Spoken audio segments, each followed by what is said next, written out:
Welcome to the Drive Time Podcast. A very mellow start to the pod. What's going on, Parker? How are you doing, Al? I'm doing pretty good. Just hanging out, just chilling. Yeah. What's been up? You said you're coming to the audience a little hungover, just a sprinkle. Yeah, I got fucked up last night. Whew. I got figgity fucked up. But I planned it out. I was like, I'm gonna go get fucked up tonight. I got a bunch of beer. Yeah. And some bourbon. And Ooh. yeah. And then had a couple drinks. Went down to Adam's Bomb at Astro Beer Hall. Okay. Which is fun. I like the Adams down there. Damn, you went. Wait, is that the place we went to? Was that the same Adams Bomb, or is that a different location? No, it's a different location. Okay, I was it's gonna Astro say. Beer Hall. It's like an hour. It was an hour out. But I did get pissed off. I found a street parking spot. All right. But there are two people. There are two people like standing in the spot to save it. And I'm like, you can't fucking do that, Nope. dude. Hit him. I told him, I was like, I'll just wait for the guy. Like, he can't get in either if I just sit right here. You know what I mean? And they're like, and they outfoxed me. They had more patience than me. Damn. So I ended up paying like $13 for parking. Jesus, that's the bitch about DC. Every time we've gone down there, we've had either problems not finding the mic or not finding parking or paying too much for parking. Dude, I just think that like these places aren't full, like these parking lots. Like, they're just jacking up the price. You know what I mean? Yeah. It's not like a supply and demand thing, I don't think. Or they have these ridiculous rates for like during the day in DC, which I get. You know what I mean? Yeah. But then at night, it's like, I don't know. I just fucking hate that shit. Yeah, no, I totally agree. Parking's ridiculous. And that's what we like to talk about on the Drive Time podcast. It's driving, stupid. traffic conditions, parking, drivers. It should be free. If you're gonna make us live in like an unwalkable hellscape, then you shouldn't charge us for parking. Also, I feel like free parking would incentivize people to go to that area. So Yes. maybe have the businesses be like, give us 2% of your monthly revenue to pay for the parking spot or something. But also, like, I feel like the people's who let's say they took out a loan to buy the parking lot or whatever, their monthly cost probably isn't increasing. It's not like there's a lot of overhead for a parking lot. It's probably like lights, a security guard. Yeah. I mean, how much is that security guard making for real? Probably like $3,000 a month. Yeah, not a lot. Not a Yeah, lot. nothing crazy.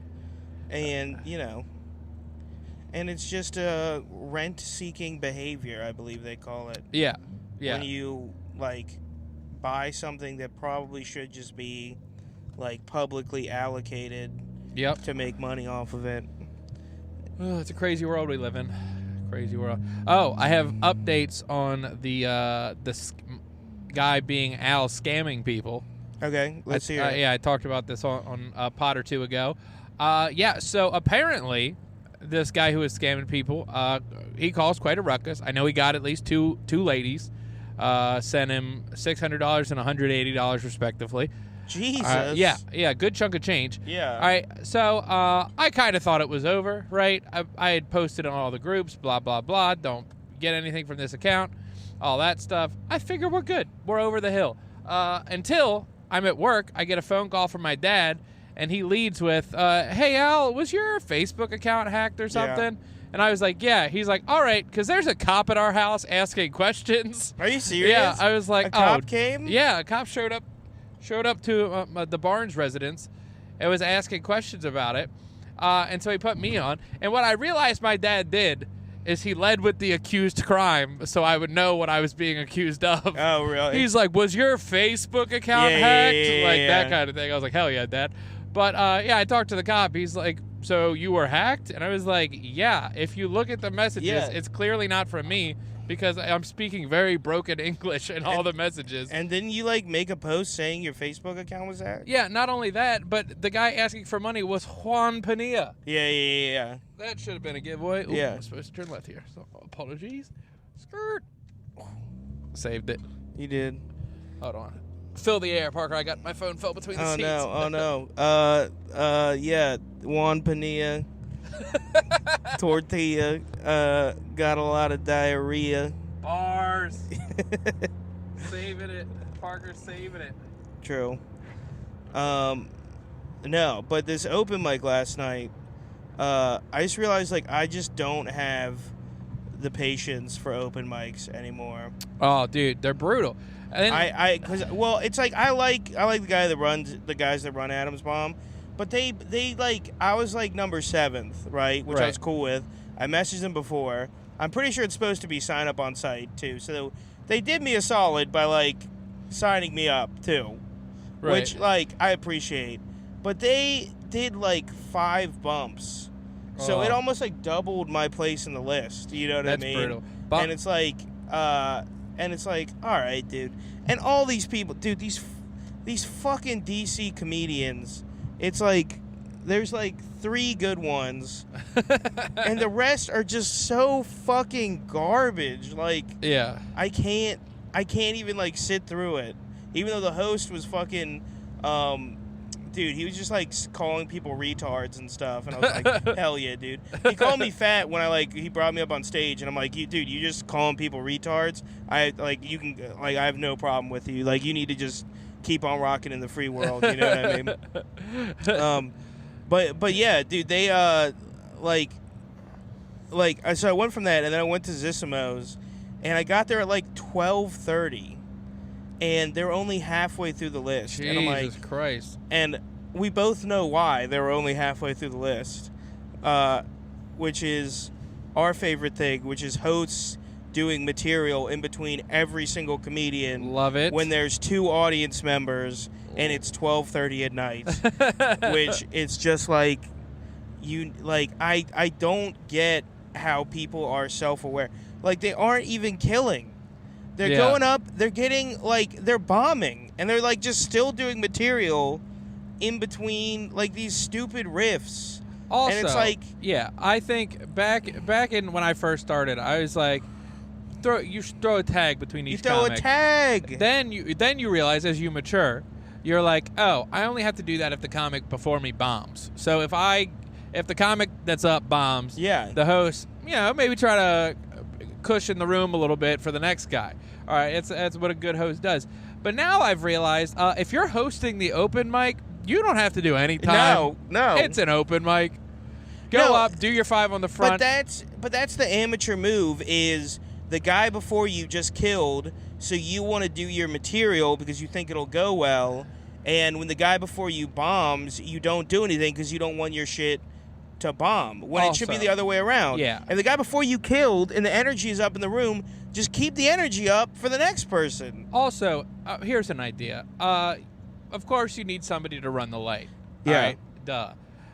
I don't think you need somebody to come up in between. Just tell the comedian, be like, hey, when your set's done, Parker Brown's up next. No, I hate that shit. No, yeah? Have you ever been to shows like that? No.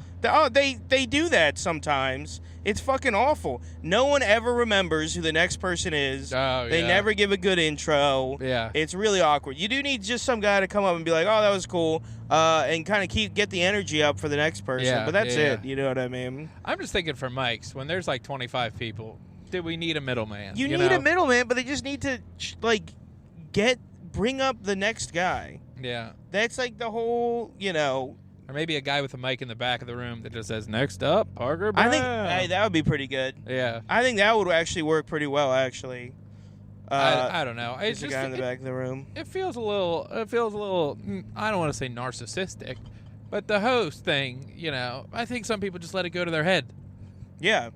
I also hate hosting, too. So, when I'm up there, a lot of the times I'm like, all right, let's just get the fuck out of here as early as possible, which I think is, that is the correct mindset. You know what I mean? Yeah, if you want to have fun hosting, what I do is I ask people for their credits, and then I just make stuff up. Yeah. Be like, okay, you're on Comedy Central. This next guy can be seen performing in Target parking lots. Just dumb shit. I don't know, dude, because host, especially for a mic. You know what we should do? We should start, if we host a mic, not that we ever do, but we should ask people for their credits before they go up at an open mic. Oh my God, that would be awesome. What other open mics do you perform? Yeah. That's what. No, it was fucking. Oh, it was. Fucking. I think it was. That's great. Telling people what other open mics the shitty two-time comic is bombed at. No, fucking who was it? It's that I can't remember her name. Hyphenated last name. I don't know. It's a girl, blonde hair. She's at Max's all the time. No idea. Anyway, not the point. I'll edit that part out.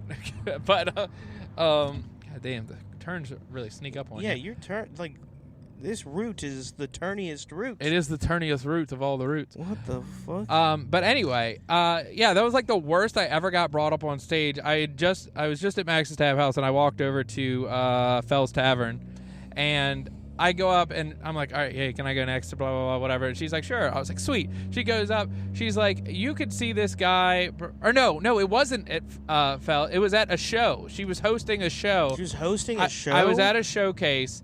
And who is this woman? Blonde with a hyphenated last name? Dude, I'm gapping right now. I have no idea who you're talking about. Damn, dude, that's going to bother me. Wait, a woman doing comedy? I know. Hey, you're preaching to the choir, brother. But no, she, at a show, like a paid showcase, she goes, you can see this guy performing at weekly at Fells Point Tavern. She's like, I see him all the time at Fells and Max's. I'm like, oh, sick. You're listing mics as my credits. Yeah. I like tell people all the time, they're like, what are your credits? I'm like, don't say anything. No just credits. Bring me on stage. Just bring me up. Credits are such an outdated thing. Yeah. Like, if anything, it just sets the audience's expectations higher. Yeah. And when people's expectations are set higher, you're more prone to failure. Also, people, have you ever had this happen too, where you're on like a show and someone makes a flyer and they just lie about where you've performed? Oh yeah, dude. And also, oh man, there's a guy lurking in the road. Oh, spooky. We are in the backwoods, but yeah, I feel like, I don't know, I would prefer be brought up. They'd be like, this is this guy's first time doing stand-up. I say that sometimes. Yeah.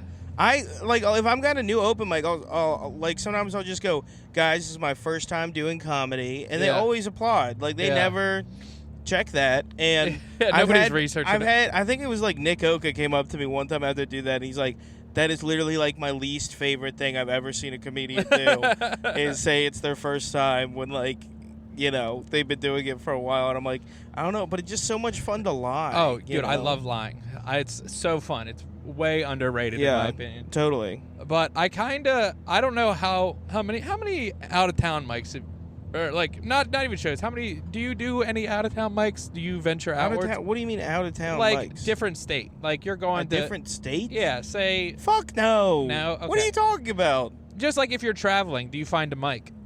Oh yeah, I'll sometimes. Yeah, so that is my favorite way to do stand up. I thought you meant like, oh, it's a Wednesday. Let me go drive to fucking Delaware for an open mic. It's like, what fucking psychopath does that? Dude, you're not kidding. I feel like if you're gonna do that, you have to find like at least 3 or 4 mics or something, or get on a showcase or do something. I mean, I don't know. Like, we go to DC sometimes, but that's probably like DC, Frederick are like the limits of where I'd go. Yeah, you know what I mean, the farthest we've driven together for a showcase is like an hour and a half. The farthest I've driven for a showcase by myself. But that's for a showcase. Yeah, that's not an open mic. Yeah. You're talking about driving for an open mic. Yeah, reason I bring it up is it's like, when I did stand up in like Savannah or when I did stand up in Austin, what I love about it is they don't know you. So you're like, I love coming in as a total unknown, because then when you do well, they're like, oh, the kid's got talent. I live for that. Now, when I was in Austin, I was doing like pretty well because I performed with that, Creek in a Cave, Cave in a Creek, where Shane did his live in Austin special. And I went up and I did like pretty good. And I'd done another mic across the street and did pretty well there. And then I came over and I did different material because you only get like 3 minutes down there. So I was like, oh yeah, I've got a couple threes I can bust out. And oh dude, like both sets went pretty well. And I was like, God damn, I'm a hero. I'm a hero to these people. That's hilarious. Oh, Baltimore boy coming out swinging. Yeah. God, we are like 100 feet from where I used to live. Are we? We are. On Uniontown Road. Uniontown Road, baby. Yeah, this is the back roads. Yeah.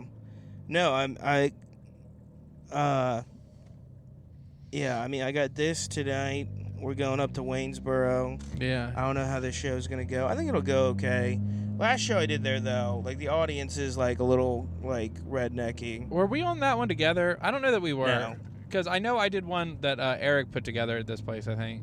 You did, too. We both did Eric's show. Yeah. But we didn't do together. No, it wasn't the same night. Wow. Yeah, I'm pretty stoked because I hit up Ashley. I was like, hey, I know you offered me a spot on the show, and then I had another show, but it turns out that show is 4 hours away, and I couldn't make it to it. So if there's spots, I'll take a spot. And she's like, yeah, you can do like 10 to 15. I'm like, damn, 10 to 15 on a walk-in? Well, I'm doing 20, and I'm like... Hell yeah, dude. Yeah. We'll see how it goes. Yeah, I couldn't believe normally if you ask for a spot, they're like, you can do 5 up front. Yeah. So I'm not mad about 10 to 15. But just out here slanging. And then you got another show tomorrow. You got that slice of... Yeah, the pie show. Yeah, that'd be cool. I haven't done that one yet. Yeah, I'm excited. I think I got a couple people coming out to it too. No shit. So it should be cool. Yeah, I'm off Mondays too, so that's nice. I might go out after. Might as well. Well, I don't know if you recall, but Jackie and I are having a little soiree around 12 tomorrow. I do recall. If you wanna come by for a little bit pregame before your big show, we'll see. Up to you. Up to you. Play it by ear. You know how I feel about things during the day. Yeah. No, I get it. It's just it's very rare that Jack and I both have a day off at the same time. So it happened to be on a Sunday, so you're kind of limited to brunch. You could do something at night. You could do something at like 5. That's true. But I don't know. If it was at 5, it would conflict with your show. That's true. Mm-hmm. That's what I'm thinking about. That's true. Oh, man. So what else you got going on, Parker? Honestly, not much. Dude, same. Oh, I was listening. Just trying to do comedy, you know? Yeah, I've been trying to do it more. I was listening. I don't listen to a ton of Rogan, but I listen to some Rogan. And I was listening to Jimmy Carr on Rogan. Okay. I like Jimmy Carr. Yeah, I like him too, but I don't like his vibe. What's his vibe? British. He's like the best British one, though. He is. He's the best of the. He's a real comic. The best of the Brits. Yeah, he's a joke writer. He's a punchline guy. You know. Yeah. Which I do appreciate. But what I didn't appreciate is what he's talking on, and I don't want to funnel anybody away from this podcast. But on his episode, he was saying how he wants to start he thinks that comedy should be implemented in schools the way that like band is. He's like, everybody should learn how to do stand-up. No. And I said no. Disagree. That's fucking retarded. Yeah, it's the most ridiculous thing I've ever heard. Why? What the hell? Dude, kids shouldn't ever do comedy. Ever. Dude, I don't know why everyone wants to make comedy fucking lame. Yeah. It's not for everybody. It's not for everything. I fucking hate people. Yeah. Leave comedy alone. Dude, because you just know that all those kids would just be like, they'd be the worst about oh, that's punching down. Oh. Yeah. They're gonna. I don't know. It's kind of like in The Incredibles, where there are too many people doing comedy already. Yeah, when he says if everyone's super, no one is. We can't all do stand up. Then stand up doesn't matter. Yeah. And what's wild is the only thing that would be cool is if you put it in schools and people got graded at it, all the Asian kids that would be ridiculously good at comedy. You know what I mean? It'd be like a 6-year-old Chinese woman, Chinese girl, just doing Patrice O'Neal level bits and shit. Just You ever put a white baby on a keychain? She said my pee tastes too good. That's real love. But just a 6-year-old Chinese girl. Oh my God, that'd be fucking awesome. Yeah. Never mind, I'm totally for this. I'm on board. Yeah. No, it was that, and what else fucking bothered me about it? There was something else that he said. I don't know, but it's just I think it's a ridiculous thing to say that everybody should do stand-up comedy. Well, he's British too. He doesn't. See, the thing is that I've realized about British people is that they live in a different world of stand-up comedy. Right. Their stuff is stupid and sucks.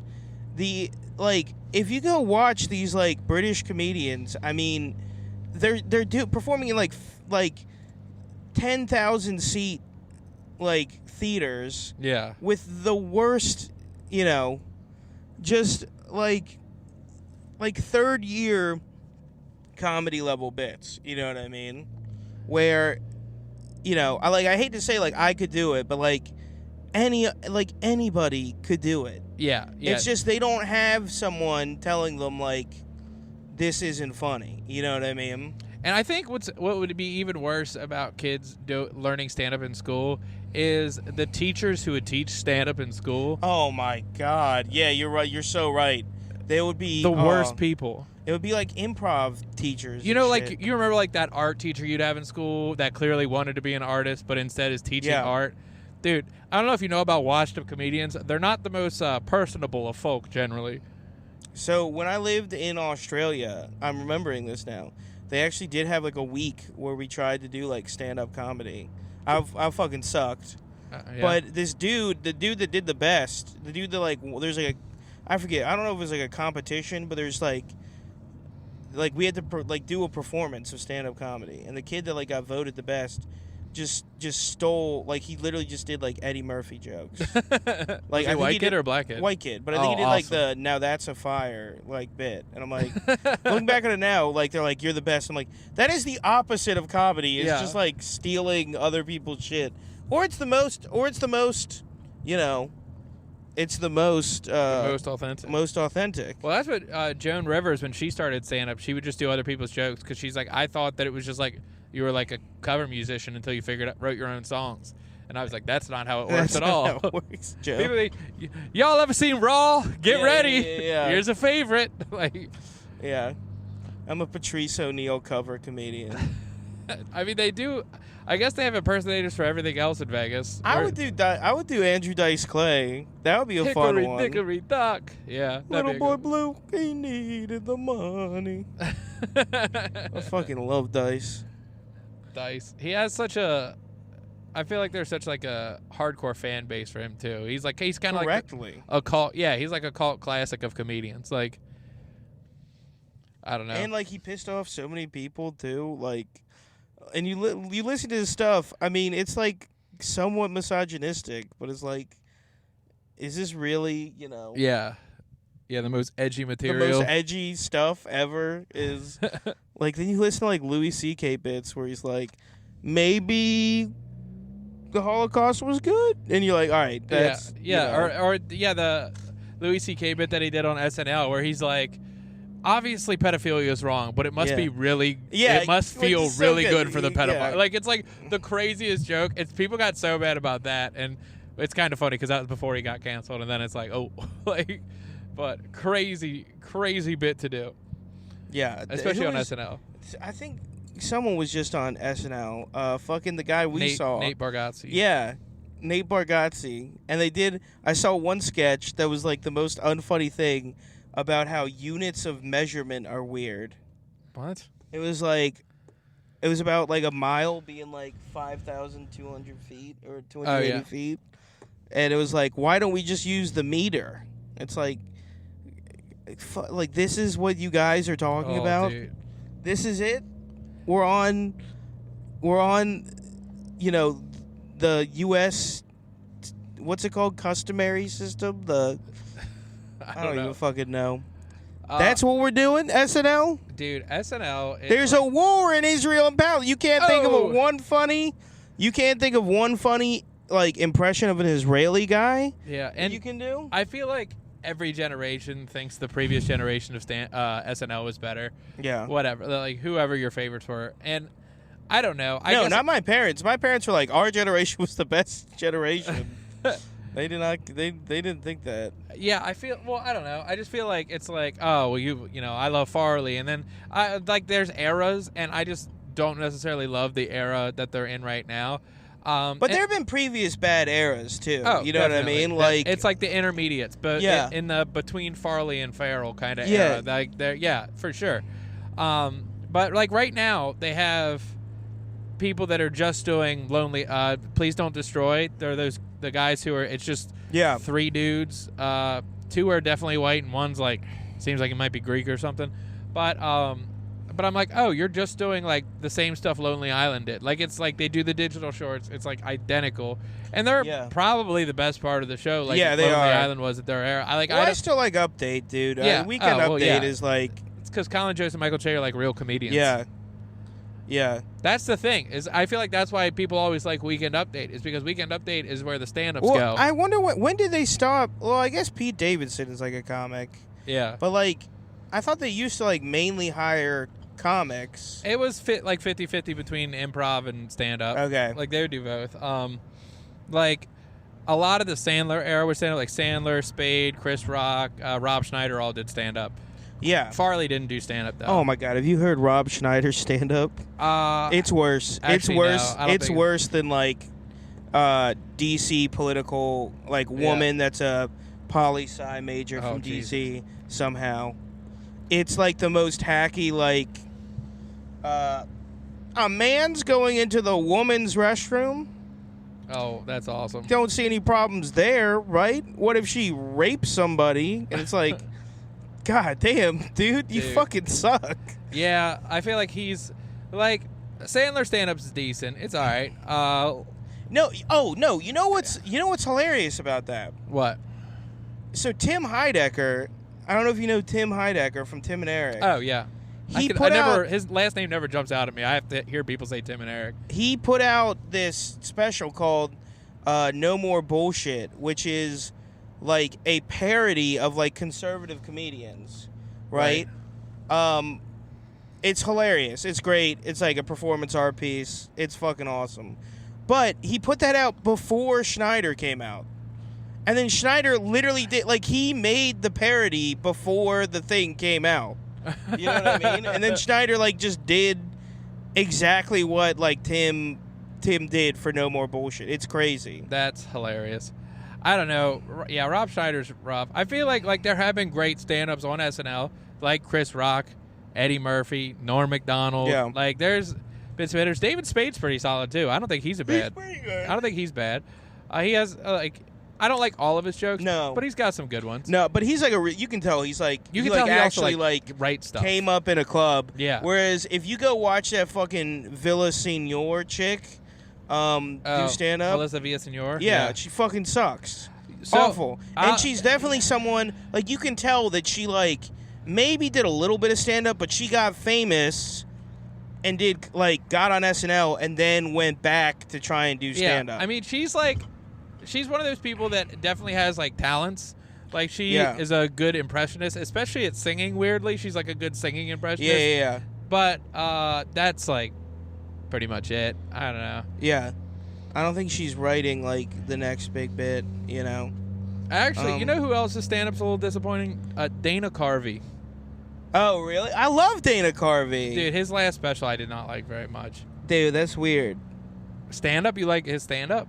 I've never seen his stand-up, but like, oh no, I like everything else I've seen him. I absolutely love Dana Carvey. Yeah. Have you watched any sketches from the Dana Carvey show? No. Awesome. Are they good? Yeah. Wow. So there's this special. It's called. I think it's on Hulu. It's called Too Funny to Fail. Okay. And it's like a documentary about the Dana Carvey show. And it was like right after he got off of SNL, he was like on top of the world. He was super popular, and they were like, he wants to do his own sketch comedy show, but like a primetime sketch comedy show. And he got like this great team of everybody who was like at the time unknown outside of Robert Smigel. He was like the one known person.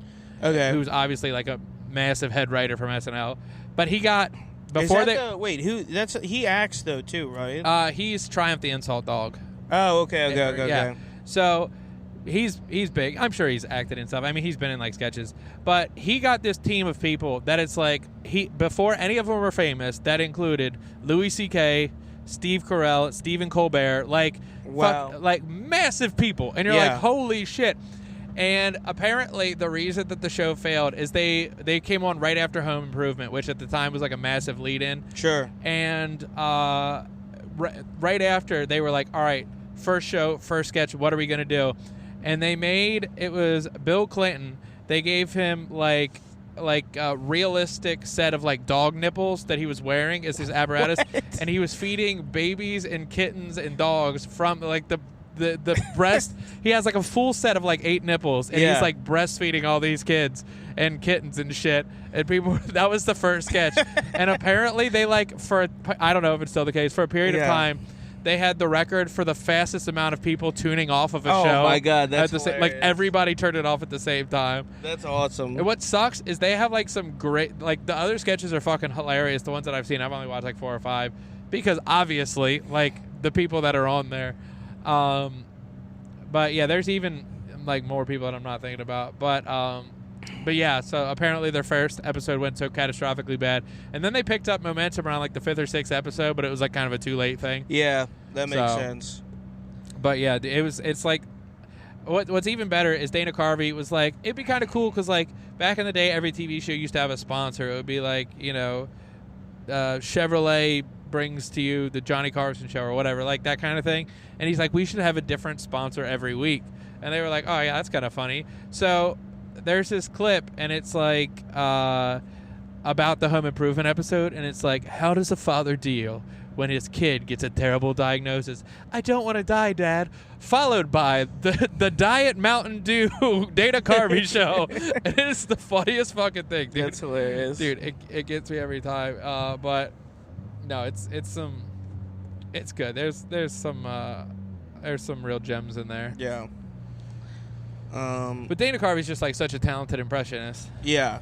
Even though he did this bit called micro impressions, where it'd be like one word impressions. I was like, that's so funny. Yeah, where he'd go like, but then there's like a dude in like, I saw some dude in like the 50s do that.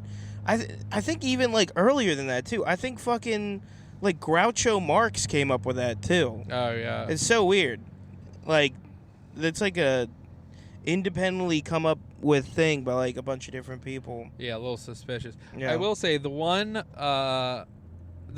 impression that he does that I think is not very good is his Trump impression, which is weird because I feel like it's such a popular impression. But most people don't have a good Trump impression. He's hard to nail down, dude. Yeah. Gilly's the only one that, because I think it's like what Norm said, which is like, you know, it's if you're doing an impression of someone you don't like really don't like, it like clouds like your judgment. You know I feel what like I mean? you hyperbolize certain characteristics. Yeah, too much. and you're like trying to make them like too weird. You know what I mean? Yeah. Whereas if you're just like trying to be funny, you'll do a better impression. You know? Yeah. No, I definitely agree. I agree with that. Fun fact, this brick building up here on the left, once we go through the light, is the advertising firm I used to work at. Really? Yeah, right there. I wonder if anybody's burning the midnight oil. We should pop in. Yeah, say what's up. Give him some... I gave my key back. Oh, you did? But yeah. But, did they not add on yet? I need 3 tags by Monday morning. Oh, is this place still... All right, so this is like a weird... Do you think if you got really rich, do you think you could hire like an advertising firm and just give them, like, just torture them with like the weirdest prompts? You know what I mean? Be like, I'll give you $5 million. It's an ice cream company, and you have to sell our new melted ice cream. What and we you call can't use the word ice cream. Okay, all right. You're just making them like do charades. It's called sweet milk. Yeah. Yeah. No, you just like it's a beer company, and you have to bring in the Mormon audience. Okay. Well, that's the Muslims. Yeah, that's the worst thing about doing. We're trying to break into the. You need to make an inoffensive commercial to get Muslims to drink beer. That's the worst thing about working in advertising is when you're like, you come up with something and you're like, this is it. Yeah. And then you send it to them and they're like, we'll change this and this. And you're like, all right, it's still pretty good. And then you send it, you make the changes, you send it back. They're like, change this, this, and this also. And it's you're like, a all right. completely different thing. And by the end, it's different. And you're like, this is so much worse. Like there's a couple times when I was like, I can't see how you could possibly think this is better. Yeah. But it's just like, normally it'd be like one higher up that had like an ego and wanted it to be his way, even if it was worse. Or her way. No, I mean, it's the same way with like my job where like we have clients and I'll be like, we should do it this way. They'll be like, let us think about it. Actually, we're going to do it this different way. Yeah. And then changes, you know, ooh, this is getting really complicated. This is a little too complicated for our users. And then they end up like 6 months later just doing it the way. The original way. That you said, and you've wasted just tons of time. Yeah. But, you know. All right, what else could you send to a marketing company that would piss them off? I feel like, yeah, you have to figure out. Yeah. You have to figure out both the company and the ridiculous ask. Yeah. Which is what makes this. How about like a arms manufacturer, right? An arms manufacturer. An arms manufacturer, and okay. you want like you want to sell like war is good. Okay. You know what I mean? Yeah, a pro-war ad. I like that. A pro-war. Yeah, just general pro, not pro-specific war. Just pro-war in general. Yeah. Like, aren't you tired of sitting at your house? Yeah. Wouldn't you rather be manufacturing weaponry? Our boys you ever are... look around and just go, there are too many fucking people here. Yeah. We gotta cull the fucking herd a little bit. How would you like to help with population control? Don't you think 20-year-old men are the most annoying people in the world? Let's send them somewhere else. Hell, some of them won't come back. A lot of them won't come back. Yep. Let's get them out of here. What I think is crazy about, like, even, like, more of the modern war, I mean, not, like, modern, but, like, Vietnam, anything, that, like, the Cold War and shit like that, a lot of the time, it was, like, the climate of where they were that fucked them. I think that's so interesting. Like, that was, like, a big problem with Russia, like, if you were there for the winter. Oh, yeah. Dude, like, that's Sun Tzu. That's fucking first line is, like, it's, the 5 measurements. One of the, like, the main one is weather. Yeah, and like in Vietnam, it was just like such a like mentally horrible place to be because you're just damp all the time. Being wet for several days in a row was horrible. It's bad. Oh yeah. Like, even I was just like, I did this like 2-week long canoeing trip up near Canada, and we were like paddling. And you had a pair of wet socks and a pair of dry socks, and you had to put the wet socks on every morning. And even that, I was like, I can't fucking do this. Like, it was so bad. So I can't imagine just being, like, in a damp, swamp, gross place where it rains every fucking day. Well, trying to fight a war in the jungle. Yeah. It's like, against people who live in a jungle. Yeah. Like, it's not good.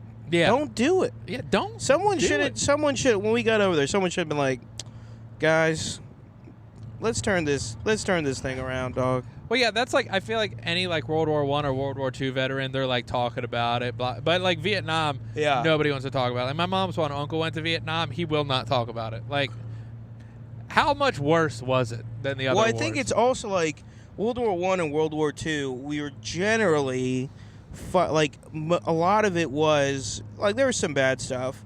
There was some like bombing and stuff, but a lot of it was like killing other soldiers. Yeah. And also, the U.S. joined the war like in Europe at least, like when the Allies had already started winning too. Yeah. You know what I mean?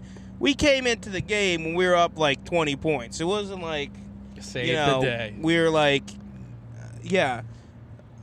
Well, the Pacific Theater though does sound a lot worse, but I think too like there was a lot. It seems like it was a lot more like killing other soldiers, whereas Vietnam was just like take a flamethrower to this village of like peaceful rice farmers. Yeah. And, you know. Let's thin out the population Come back home and buy a Chevy, you know. I did see this video. It's like this real military-looking dude who interviews other military dudes. Sometimes the shorts pop up on my feed, but it was like this, you know, super, super old, wrinkly guy. I don't remember. He might have been in World War II. But he's like, I was a flamethrower man. The flamethrower is the best. You can quickly clear out the enemy. And I was like, Jesus Christ. And he's like, using a flamethrower is quick and humane. And I was like, disagree. Like, it's not. It's like the worst way to die. Burning alive is not instant. Getting shot in the head, you're dead. That's pretty humane, you know, I guess in the scheme of things. But burning is not. Bombed isn't bad either. Yeah. Yeah, you might, like, it might take you a second to bleed out. But being on fire, seems like maybe not the quickest and most humane way to go. Did you see that thing though of that sub that imploded, and they said that like it imploded so fast that like they literally like couldn't even get the electrical signal to the brain. That's probably the best way to go. Yeah. You're just there 1 minute and then you're just gone. You're done. Yeah, the thing that would bother me though is that, you know, there was like one or two like creaks in the sub. You think there was a creak? And you're like, ooh, that doesn't sound, and a boom, you're out of existence. You're like, how crazy is that? To like faster than your brain can register, you're just dead. Like, you don't see anything. You don't see anything. Like if you're in a car crash, you see it coming. You see it coming a little bit. Your brain can say, "Oh, this is it," most of the time. But like, just like, pop, you're gone. That's crazy. Yeah, it's pretty crazy. There you go, Parker. Power through, brother. Yeah. You got to go sling some jokes tonight. Damn, you're throwing 20. I know. Any new stuff? We're making its way into the set? Where are we at? I don't know. I don't really have like my set together. Yeah, me neither. But we'll see. We'll see what happens. I feel like, yeah, a lot going on. I'm trying to remember all of what's going on, but I'm sure there's a lot going on in my life. How about one thing? So tell me about this brunch tomorrow that I'm not coming to. Not officially. Is it themed? No, it's not themed, but we're going to have like a... Jackie. So it's just an unthemed brunch? Well, it's not completely unthemed. It's a fall brunch. We'll call it a fall brunch. Fall is not a theme. Fall is a theme. It's a damn season. It's a season? Could you have a winter brunch? Sure. I feel like there's snowmans and I stuff. feel like this is where it's gonna break up the podcast. I don't know. I feel like if there's decor associated with a season, that means that it could be a theme. Like, okay, there's pumpkins and shit. That's like saying you can't have a Halloween party. There's a theme because there's Halloween is a theme. There's associated decor. It's the same with fall. There's pumpkins. Pumpkins. Dried out corn stalks, perhaps. Okay, pumpkins are Halloween themed though. Also fall. But that's like say, I think you're using a lot of the Halloween corn. I'll give you the corn. Fair enough. But I feel like you're leaning heavily on the Halloween. A little too heavily. Maybe. I don't know. We're going to have some bagels, cider, donuts. I think Jackie has this whole fancy cold brew coffee bar situation set up. One thing be nice. I really don't like is American apple cider. Really? European apple cider is fucking awesome because it has alcohol, it has booze in it. Oh. But American apple cider, unfiltered, disgusting. Yeah, I don't like a chunky cider. Then if you leave cider in the fridge for a while, it like separates and there's just this like thick layer on top. I don't love that. I'm not a big cider guy either. I also, to be honest, don't go out of my way to drink like alcoholic ciders that you get in like a bottle. I like those a lot. I know, dude. You're a cider boy. I'm a cider boy. But I don't know, why do women love fall so much? The outfits, I would say. You think it's a fashion thing? I think it is because I think the average hair color looks good with the fall color theme. Yeah, we're blonde. You got to be summer. It's got to be summer, or else you look like an idiot. Yeah, but like Can you imagine being a blonde and it's fall? Ugh, embarrassing. But I feel like pretty much everybody looks at least decent in a flannel. Yeah, that's true. And you can, rock a hoodie. That's my favorite thing about the fall and winter. I love hoodies. I'm a big hoodie guy. I'm not wearing one now, but I'm a big hoodie guy. Okay. So I think hoodies play I just haven't worn a jacket yet, and I'm trying to see how long I can make it before I have to put on a jacket. You haven't busted out a jacket yet? Not a single jacket. It was like 35 degrees on Monday. Yeah, I have a 5-minute walk to work. And you're just bracing the cold? I don't mind the cold that much. Yeah, I People agree. are babies when it comes to the temperature in general. I think, I'm like that with heat. Oh, it's too cold enough. Oh, it's too warm. Like, I'll comment that it's warm, but, like, I don't know. Who gives a shit? Yeah, I'm normally pretty good until you get up above about 95. Then I get a little irritable. All right, fair enough. But cold, I think I could probably go down. If I have, like, just a jacket or a hoodie, 25. It could be snowing outside. It could be. And I would thrive. Yeah. Everyone else would be dead, and it would just be me doing great. Frostbite doesn't exist. Not a real thing. Yeah. That's just people giving up. Mm-hmm. That's my message. That's Big Summer trying to trick you. That's Big Summer. Trying to trick you. Yeah. You stay away from the cold places. No, I don't know. I it's kind of weird, the womanly, like how much they love it. How much they love fall. No, I get it. I think it's... They're like, oh my God, it's spooky season. Ooh. I do think that fall and winter... What? I think maybe fall might have the most concrete aesthetic of any season. I mean, like winter, sure. You got like the... Summer, dog. Summer's got the beach. It's got sundresses. Right. It's got a temperature associated with it. Right. Fall kind of has a temperature associated with it, cool. but not really. Crisp. Yeah, and that's like kind of like the most milquetoast temperature. Yeah. I think it's just like the whole... There's like... It's the anticipation for the holiday season. You're coming up on it. Yeah. You got October, November, But I would say December. that December's definitely winter, though. Yeah. October, the fall, probably, spring probably has the worst holidays. What do you got? Easter? Who cares? St. Patrick's Day. Mardi Eh, Gras. Dude, it's always too cold on St. Patrick's Day. I agree. And I honestly... Every time I think it'll be fun, and then it's like fucking 20 degrees out, and I'm like, I don't want to go get, like, blackout drunk in a jacket. What's crazy is I don't know if I've ever gotten super fucked up on St. Patrick's Day. I don't think I ever have either. It's like the one day where you're supposed to get super fucked up. I've definitely gotten fucked up on Drunksgiving, the eve of Thanksgiving. Oh my god! I would say I missed the Thanksgiving on one time. Oh really? I would say maybe 10 times over the most fucked up I've ever gotten on St. Patrick's Day. Like I don't know. Like Drunksgiving's a party. Oh, it's fun. It's awesome. Because but then you have to go. You have to be hungover for Thanksgiving, which sucks. It does suck.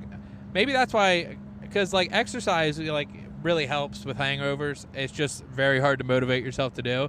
Maybe the people who started it are those people who also run like 5Ks on Thanksgiving morning, which I would blow my brains out before I did that. Oh my god! Anything running related. I know a couple that got married actually on the same day that I got married, and they went on their honeymoon immediately, and they ran a half marathon during their honeymoon. Oh my god! I hate those people, dude. I hate them. I don't know why. I just really do. I hate that they enjoy something that I hate so much. No, I agree. And I like actually that's the thing. Like, I love playing sports. I'll play basketball and be winded the whole time and have like a great time. Yeah. But just doing cardio for cardio's sake is fucking I feel the same stupid. way about jiu-jitsu. I think there has to be a or wrestling, dude. Wrestling is like super cardio intensive. Love wrestling, but you know. Well, also what bothers me about 5K, and this is, I think, counter to what most people tell you your mindset should be when it comes to competitiveness. They say that you should compete with yourself, don't compete with the people around you. That's like kind of the thing. Mm-hmm. I hate that about the people who run 5Ks who are like, new PR, got a better time. They're competing with themselves. Shut up, you nerd. Yeah. If you beat yourself, you haven't accomplished anything. I'm sorry. Exactly. Like, if you go up against somebody I can go into a jiu-jitsu class tomorrow and kill somebody. Yeah. Guess what? They aren't going to be like, oh, that's my new personal best of dying. Yeah, exactly. Fuck exactly. You. It like, I mean, like, obviously there are, I guess, winners, whoever finishes the 5K first, but I don't know. I just like, I've never had any desire to be like a runner. Holy shit. Sunshine Lanes, Spare Time Lounge. How far away are we? 7 minutes. Okay. We're pretty close. We should be arriving at 7:49. Got you. Oh, God, dude, this place looks awesome to get drunk. The Hunter's Den. Are you kidding me? Oh wait, that's not an alcohol place. Dude. Yeah, that's guns. But getting drunk at the Spare Lounge. Yeah. At the bowling alley, that rules. Come on down, buy a certified pre-owned Dodge. Go to the Sheets. Oh, this is a great lineup. This is Pennsylvania's best. True. And a Walmart, a little Wally World.